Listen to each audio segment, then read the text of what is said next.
Hello student. आज हम पढ़ेंगे राजनीति विज्ञान क्लास 11 के चैप्टर 10th बुक जो कि एनसीईआरटी की है। जो कि पिछले 9 चैप्टर में हमने काफ़ी जो चैप्टर है वो कवर कर लिए हैं। हम इस वीडियो में हम चैप्टर कवर करेंगे संविधान का राजनीतिक दर्शन, यानी जो हमारा कॉन्स्टिट्यूशन है उसका हम राजनीतिक दर्शन है इस चैप्टर में हम देखेंगे। हम इसमें देखते हैं कि जो संविधान का दर्शन का अर्थ क्या है, यानी जो हमारे कॉन्स्टिट्यूशन उसके दर्शन का अर्थ क्या है। तो हमारे दिमाग में 3 चीज़ें होती हैं कि सबसे पहले जो हमारे संविधान की जो अवधारणात्मक संरचना को समझने की ज़रूरत है, यानी जो हमारा कॉन्स्टिट्यूशन है उसकी अवधारणा है, उसकी संरचना है, वो हमें समझने की ज़रूरत है। यानी इसका क्या मतलब है, इसका अर्थ क्या है, और ये हमें जानना चाहिए कि अधिकार क्या होते हैं, नागरिकता क्या है, अल्पसंख्यक या लोकतंत्र होते क्या है। यानी ये सारी चीज़ें हैं जो कि हमें संविधान में देखने को मिलती है, जहाँ कि हम देखते हैं कि हमें मौलिक अधिकार, नागरिकता, अल्पसंख्यक, लोकतंत्र, स्थानीय शासन, ये सारी शब्द हैं हमें देखने को मिलता है। तो इस शब्दों से हमारा क्या अभिप्राय है ये हम समझने की कोशिश करेंगे कि हमारे संविधान का दर्शन क्या है, हमारे संविधान के कॉन्स्टिट्यूशन में क्या क्या चीज़ें हैं, क्या क्या बातें हैं वो कही गई है। इसके अलावा हम देखते हैं कि हमें समाज की एक सुसंगत दृष्टि और सशक्त राज्य व्यवस्था पर हमें काम करने का प्रयास करना चाहिए। यानी हम देखते हैं कि हमारे समाज में जो भी एक तरह से जो भी हमें जो देखते हैं कि जनता की जो आकांक्षा है या राज्य व्यवस्था पर हमें काम करने का प्रयास है वो करना चाहिए। ऐसी संविधान की जो प्रमुख अवधारणा की व्याख्या पर भी, यानी जो संविधान में निहित आदर्शों के समूह की बेहतर एक हमें समझ होनी चाहिए। ऐसी हमारा अंतिम बिंदु है कि भारतीय संविधान को संविधान सभा वाद विवाद के साथ पढ़ा जाना चाहिए, ताकि संविधान में निहित जो मूल्य है और चित्त है उनको को उच्च सैद्धांतिक रूप से परिष्कृत और ऊपर उठाया जा सके। एक तरह से एक मूल्य का दार्शनिक उपचार है वो अधूरा है, यानी यदि इसके लिए विस्तृत औचित्य प्रदान नहीं किया गया, तब जब संविधान निर्माताओं ने भारतीय समाज और राजनीति को मूल्य के एक समूह द्वारा निर्देशित करने के लिए चुना, तो इसके अनुरूप कानूनों का एक समूह रहा होगा। यानी कहने का अभिप्राय ये है कि भारतीय संविधान में ये जो कॉन्स्टिट्यूशन हमारे लिए बनाए गए, ये एक तरह से एक वाद विवाद के साथ बनाया गया। हमने देखा कि इस पे डिबेट्स, यानी हर टॉपिक्स पे, हर विषय पे डिबेट्स होते थे। यानी कहने का मतलब है किसी ना किसी रीजन से, किसी ना किसी कारण के द्वारा है इतनी सारी चीज़ें हैं संविधान में जोड़ी गई हैं, एक बनाई गई हैं।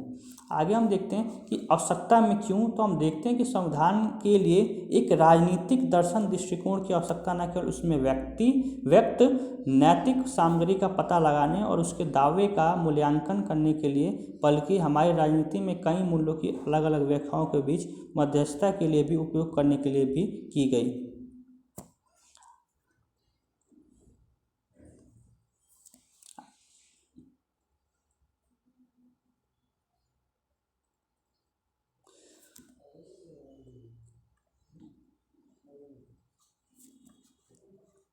जिसमें हम देखते हैं कि व्यक्तिगत स्वतंत्रता से अभिप्राय है ये है कि भारतीय संविधान में एक व्यक्ति को क्या क्या अधिकार दिए गए, व्यक्ति को क्या क्या स्वतंत्रताएं प्रदान की गई दी गई। तो हम देखते हैं कि सबसे पहले व्यक्तिगत स्वतंत्रता के प्रति इसकी प्रतिबद्धता है, यानी किसकी संविधान की है वो व्यक्तिगत स्वतंत्रता के प्रति प्रतिबद्धता है। यानी राम मोहन राय ने जैसे प्रेस की स्वतंत्रता में कटौती का विरोध किया था ब्रिटिश औपनिवेशिक राज्य में, तो इसी प्रकार ये हम देखते हैं कि एक जनता के एक तरह से हम देखें तो व्यक्तिगत स्वतंत्रता, यानी व्यक्ति के विकास में क्या क्या चीज़ें हैं वो ज़रूरी है, एक व्यक्ति को क्या क्या अधिकार होने चाहिए, जो कि हम देखते हैं कि एक समानता, स्वतंत्रता। तो इसी प्रकार वैसे ही अभिव्यक्ति की आज़ादी, तो एक प्रकार से ये जरूरी है कि अभिव्यक्ति की स्वतंत्रता है वो भारतीय संविधान का है, वो एक अभिन्न अंग है। इस प्रकार मनमानी गिरफ्तारी से मुक्ति है, यानी एक तरह से व्यक्ति की स्वतंत्रता हो और किसी प्रकार की मनमानी गिरफ्तारी से मुक्ति से अधिकार प्रदान है। ताकि कहने का अभिप्राय यह है कि कोई भी व्यक्ति अगर सरकार के विरोध में अगर कोई अपना पक्ष रखता है, तो सरकार को ये अधिकार नहीं है कि वो अगर कोई व्यक्ति उसके विपक्ष में बोल रहा है तो वो जनता को है वो मनमानी गिरफ्तारी है वो कर सके। आगे हम देखते हैं कि जो ब्रिटिश काल में हम देखते हैं कि जो रॉलेट एक्ट, यानी रॉलेट एक्ट क्या था कि जो भी सरकार के अगेंस्ट अपनी बातों को रखता है उसे बिना किसी समय के जेल में बंद किया जा सकता है, अनेकों वर्षों तक। इस प्रकार जिसका राष्ट्रीय आंदोलन ने इतना जोरदार विरोध किया ने इस बुनियादी स्वतंत्रता को नकारने की है वो कोशिश की है। इसी प्रकार हम देखते हैं कि हमें देखने को मिलता है कि व्यक्तिगत न्याय, ऐसे हम बात करेंगे सामाजिक न्याय। सामाजिक न्याय का अभिप्राय ये है कि एक तरह से हमें सामाजिक न्याय मिले। ऐसा हम देखते हैं कि शास्त्रीय उदारवाद हमेशा सामाजिक न्याय और सामुदायिक मूल्यों की मांगों पर व्यक्तियों के अधिकारों का विशेषाधिकार देता है। यानी भारतीय संविधान का जो उदारवाद वर्ग है वो एक तरह से इस संस्करण में दो तरह से भिन्न रखता है। सामाजिक न्याय के संदर्भ में हम देखते हैं कि सामाजिक न्याय का अभिप्राय ये है कि एक समाज में किस प्रकार से एक समूह का के साथ सभी के साथ हो वो न्याय हो। इसमें हम देखते हैं कि इसे हमेशा सामाजिक न्याय से जोड़ा गया है। यानी इसका सबसे अच्छा उदाहरण के लिए प्रावधान है, जैसे हम देखते हैं कि संविधान में जो एक समूह, यानी एक समूह में अनेकों वर्ग के लोग होते हैं जो कि हमें देखने को मिलता है। ऐसे एक संविधान में हम देखते हैं कि जो अनुसूचित जाति अनुसूचित जनजाति के लिए आरक्षण का प्रावधान किया गया है। ऐसे संविधान निर्माताओं का मानना था कि केवल समानता का अधिकार प्रदान करना इन समूहों द्वारा झेले गए सदियों पुराने अन्याय को दूर करने या उनके वोट देने के अधिकार से वास्तविक अर्थ देने के लिए प्राप्त नहीं है।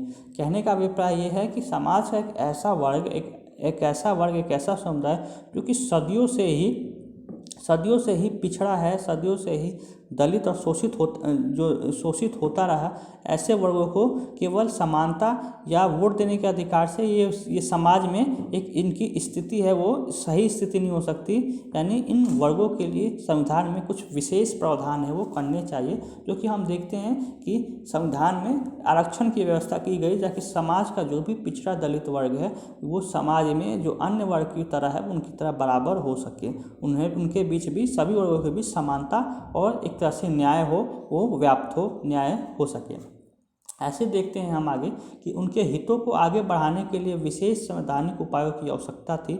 इसलिए संविधान निर्माताओं ने अनुसूचित जाति अनुसूचित जनजातियों के हितों की रक्षा करने के लिए कई विशेष इनमें अधिकार प्रदान किए गए। यानी हम देखते हैं कि आरक्षण की व्यवस्था की गई, जिसमें विधानसभा में सीटों का आरक्षण, ऐसे संविधान में सार्वजनिक नौकरियों में के लिए सीटों का है वो आरक्षण किया गया।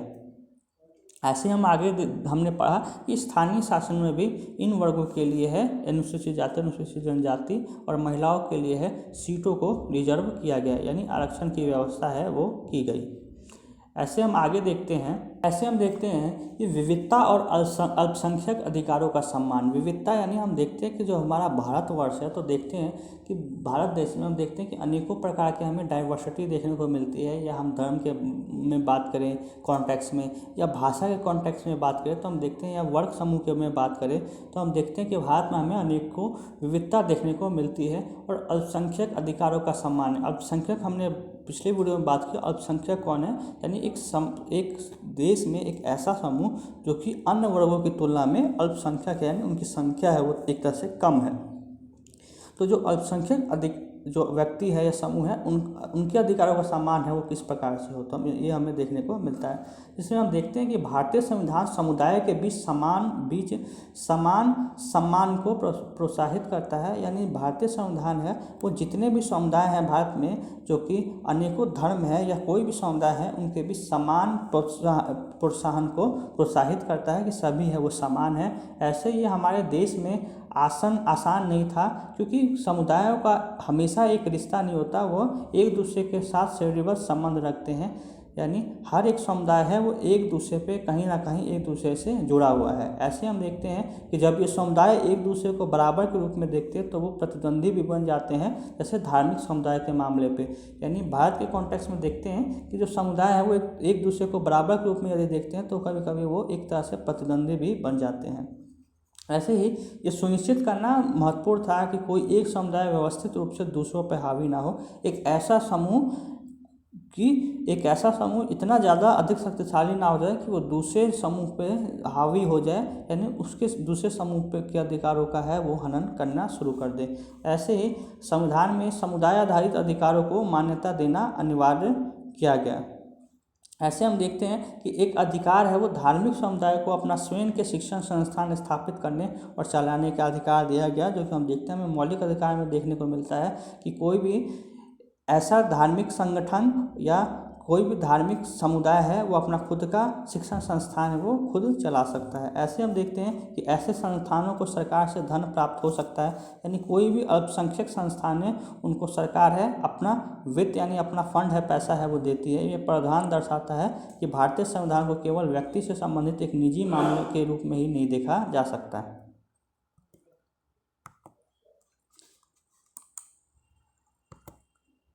आगे हम देखते हैं कि धर्मनिरपेक्षता के कॉन्टेक्स्ट में हम देखें कि एक ऐसा देश जहाँ पे अनेकों धर्म के लोग हैं वो रहते हैं, जो कि हम देखते हैं भारत के कॉन्टेक्स्ट में देखें कि भारत में अनेकों धर्म के लोग रहते हैं, जैसे हिंदू, मुस्लिम, सिख, ईसाई। ऐसी धर्मनिरपेक्ष शब्द का जो आरंभ में उल्लेख नहीं किया गया था, ये भारतीय संविधान में हमेशा से ही धर्मनिरपेक्ष रहा था। अगर हम बात करें धर्मनिरपेक्षता की तो हम देखते हैं कि धर्मनिरपेक्ष से आगे जाके संविधान में अमेंडमेंट करके जोड़ा गया, जो कि हमने पढ़ा 42वां संविधान संशोधन 1976 में समाजवादी और पंथ निरपेक्ष की बात की गई। ऐसे हम देखते हैं कि जो धर्मनिरपेक्षता की जो मुख्य धारा है वो पश्चिमी अवधारणा का अर्थ है कि राज्य और धर्म का परस्पर बहिष्कार, यानी राज्य है कोई भी स्टेट है वो उसका कोई भी अपना धर्म नहीं होगा। जैसे हम बाकी अन्य देशों की देखें तो हम देखते हैं कि जो भारत का पड़ोसी देश है पाकिस्तान या कोई अन्य देश है, तो हम उसमें देखते हैं कि इन देशों में इस्लाम को एक तरह से स्टेट का धर्म माना गया है। लेकिन अगर हम इंडियन कॉन्टेक्स्ट में देखें तो हमें ये देखने को नहीं मिलता है, यानी भारत का है वो कोई भी राजधर्म है वो नहीं है, यानी भारत है किसी भी धर्म को एक तरह से प्रोत्साहित है वो नहीं करता। ऐसे हम बात करें व्यक्तिगत स्वतंत्रता और व्यक्तियों के नागरिकता अधिकारों जैसे मूल्यों की रक्षा करना, यानी कोई भी व्यक्ति है किसी भी समुदाय का है उनकी स्वतंत्रता को बनाए रखना और व्यक्तियों के नागरिकता अधिकारों जैसे मूल्यों की है उनकी रक्षा करना। ऐसे हम आगे देखते हैं कि परस्पर अपवर्जन शब्द, यानी अपवर्जन शब्द का अर्थ है कि धर्म और राज्य दोनों को एक दूसरे के आंतरिक मामलों से दूर रहना चाहिए। कहने का अभिप्राय ये है कि कोई भी धर्म है वो राज्य के बीच में या राज्य है वो धर्म के बीच में नहीं होना चाहिए, दोनों का जो क्षेत्र है वो एक तरह से अलग अलग होना चाहिए, यानी राज्य को धर्म के क्षेत्र में हस्तक्षेप है वो नहीं करना चाहिए।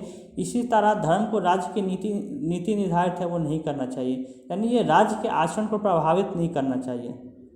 आगे हम देखते हैं कि व्यक्तियों की धार्मिक स्वतंत्रता की रक्षा करने के लिए, यानी कोई भी व्यक्ति है वो किसी भी धर्म संप्रदाय को मानता है तो उसकी धार्मिक स्वतंत्रता की रक्षा करने के लिए इसलिए राज्य को धार्मिक सहायता है वो नहीं करनी चाहिए। लेकिन साथ ही राज्य को धार्मिक संगठन को ये नहीं बताना चाहिए कि उनके मामलों का प्रबंधन है वो किस प्रकार किया जाता है। आगे हम देखते हैं कि धार्मिक समूहों के अधिकार क्या क्या हैं, जो हमें भारत में देखने को मिलते हैं कि जो धार्मिक समूह हैं उनके क्या क्या अधिकार हैं। तो भारतीय संविधान है वो सभी धार्मिक समुदाय के उनके शैक्षणिक संस्थान की स्थापना करना, उनका रख रखाव जैसे अधिकार है ये हमें देखने को मिलता है, कॉन्स्टिट्यूशन में हमारे उल्लेखित है देखने को मिलता है। ऐसे भारत में धर्म की स्वतंत्रता का अर्थ है कि व्यक्ति और समुदाय के धर्म की है वो रक्षा करना। ऐसे हम देखते हैं कि राज्य के हस्तक्षेप की शक्ति का अभिप्राय है कि राज्य है वो कभी कभी हस्तक्षेप है वो कर सकता है, यानी राज्य को केवल धर्म के मामलों में हस्तक्षेप है वो कभी कभी कर सकता है, यानी राज्य धार्मिक समुदाय को उनके द्वारा चलाए जा रहे शिक्षण संस्थानों को सहायता देकर भी मदद है वो कर सकता है। राज्य है वो धार्मिक समुदाय की मदद या बाधा उत्पन्न कर सकता है जिसके आधार पर कार्रवाई का तरीका स्वतंत्रता और समानता जैसे मूल्यों को है वो बढ़ाता है। यानी राज्य को कभी ऐसा लगे किसी समुदाय में कि कोई कार्य है वो सही तरीके से या यानी वो गलत है तो राज्य है वो कभी कभी धर्म के मामलों में हस्तक्षेप है वो कर सकता है, जो कि हमें देखने को मिलता है। अगर हम आधुनिक समय में बात करें तो हम देखते हैं कि ट्रिपल तलाक में एक तरह से किस प्रकार से सरकार ने है वो एक तरह से किस प्रकार से एक वर्ग समुदाय के विषय में एक तरह से हस्तक्षेप किया। आगे हम देखते हैं कि प्रक्रियात्मक उपलब्धियाँ क्या क्या है, तो हम देखते हैं कि भारतीय संविधान है वो राजनीतिक विचार विमर्श में विश्वास को दर्शाता है, यानी संविधान सभा में कई समूहों और हितों का पर्याप्त प्रतिनिधित्व नहीं था। लेकिन विधानसभा में बहस काफ़ी हद तक दिखती है कि संविधान के जो निर्माता है जितना संभव हो सके अपने दृष्टिकोण में समावेशी होना चाहते थे, यानी एक तरह से ओपन एंडेड दृष्टिकोण लोगों की अपनी मौजूदा प्राथमिकताओं को संशोधित करने की इच्छा को इंगित करती है। कहने का अभिप्राय ये है कि भारतीय संविधान में राजनीतिक विचार विमर्श को दर्शाता है, यानी अनेक तरह के जो लोग हैं, अनेक तरह के विचार विमर्श हैं एक तरह से संविधान सभा में हमें देखने को मिलता है कि किए गए एक तरह से कानून निर्माण की प्रक्रिया में। ऐसे ही हम देखते हैं कि ये समझौता है, दूसरा ये समझौता और समायोजन की भावना को दर्शाता है, यानी समझौता है वो हमेशा अस्वीकृति के साथ नहीं देखा जाना चाहिए। अभी सभी समझौते हैं वो कभी बुरे हैं, वो सभी समझौते बुरे नहीं होते। आगे हम देखते हैं अगर हमें इनकी आलोचना करनी हो तो हम देखते हैं कि क्या क्या हम आलोचनाएं हैं। तो भारतीय संविधान की कई आलोचनाएं की जा सकती हैं। पहला कि ये एक बोझिल है, यानी अगर देखा जाए तो ये दुनिया का सबसे विस्तृत यानी सबसे लंबा संविधान है। दूसरा एक गैर प्रतिनिधित्वपूर्ण है, यानी कहने का अभिप्राय ये है कि ये एक गैर प्रतिनिधित्वपूर्ण है। और तीसरा ये हमारी स्थितियों के लिए भी अलग है। हम देखें तो पहली आलोचना हम कर सकते हैं कि ये आलोचना की एक बोझिल है, यानी एक तरह से एक संपूर्ण संविधान देश का एक कम्पैक्ट संविधान में पाया जाना चाहिए। और दूसरा है कि एक देश के संविधान की पहचान एक कॉम्पैक्ट दस्तावेज के साथ की जानी चाहिए और इसके साथ संवैधानिक स्थिति के साथ अन्य लिखित दस्तावेज। ऐसे हम देखते हैं कि भारत के मामले में कई विवरण, प्रथाएं और बयान है वो एक में शामिल है, यानी एकल दस्तावेज, और इसने उस दस्तावेज को आकार में कुछ बड़ा बना दिया है। यानी भारत में ऐसी कई प्रथाएं या बयान हैं जो कि एकल संविधान को है, यानी एकल दस्तावेज को उसने काफ़ी बड़ा बना दिया है।